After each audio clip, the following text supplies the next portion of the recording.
Hey guys, what's up? Jeff here again to orient your fitness in the right direction, and today I want to talk to you guys about how thoracic kyphosis, or rounding of your thoracic spine, could injure you both in the gym and outside of the gym. And here's how this whole injury process happens, because many people, we sit at our desk a lot, we round at our upper back, and we tend to work out muscles more we see in the mirror, a lot more predominantly than muscles we don't see, which is our back. So here's how this whole injury process can happen when you're, say, let's just doing any overhead activity at all. So just lifting your arm up over your head. In fact, I want you guys to do this for me right now. Just sit up in your chair in good posture, take your hand, come up like this. How far do you go? You should go about all the way, right? All the way up, over your head, 180 degrees. That's normal. So now, here's what I want you to do now. Round your thoracic spine like this, and now try that. You can't go as far, right? I go about to here, so you can't go as far. Right, why is that? Well, it's because you're not getting full range of motion now in your scapula or your shoulder blades. Those aren't getting their full range of motion.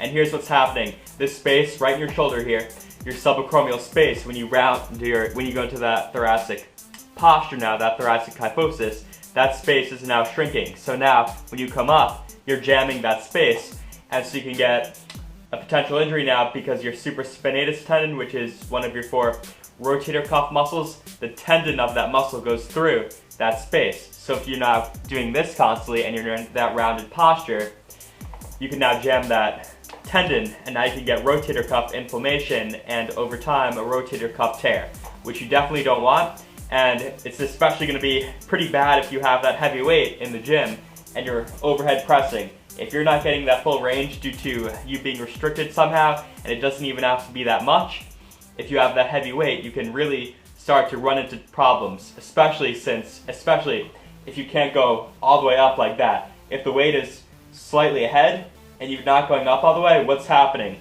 Your 2 right rotator cuff muscles, your teres minor and your infraspinatus, those are the 2 rotator cuff muscles that do shoulder external rotation, which is this right here. So if you can't get full range, those muscles are going to be really working hard to stabilize that bar, because they do external rotation like that, right? The bar should be here, but it's not, it's here. So those muscles are going to be really overfiring now to stabilize you. So you could get those muscles can definitely be overworked, and then you can run into problems with the rotator cuff. So you want full range, and you're not going to get that if you're in that thoracic kyphosis position. So how can you address this now? Well, for one, you want to stop being in bad posture constantly while you're just sitting around or at work. So keep a stopwatch or whatever, remind yourself every half an hour to get into better posture. So you don't want to be like this all the time. Be more upright. You want to try for that.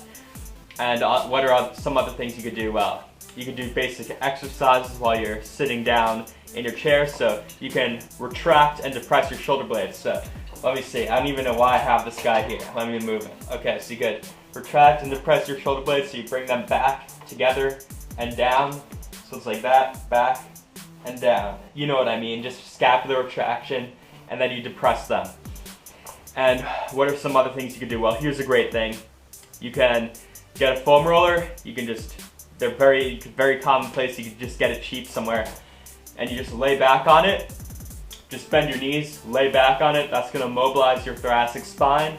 You can do that for 2 minutes, and while you're doing that, bring up your hands like that. So you're going to stretch your chest as well.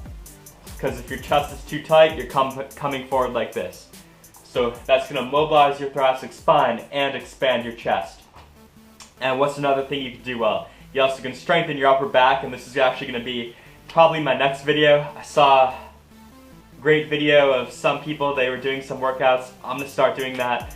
So here's what you can do for your upper back. You can just do the reverse chest fly machine, go like that. That's going to work out your rear delts, that's going to work out your rhomboids, that's going to work out your middle traps. All of that's great. So you can even take a band, spread it apart like that all the way. And by doing those things, it's going to help to bring you out of that thoracic kyphosis, and that's definitely going to help you to prevent an injury in the gym and outside of the gym. So hopefully you found this video informative, and I think that's going to help a lot of you guys out. This has been Jeff once more, orienting your fitness in the right direction. I think I'm going to start this whole smart workout series. I think I'm gonna do it.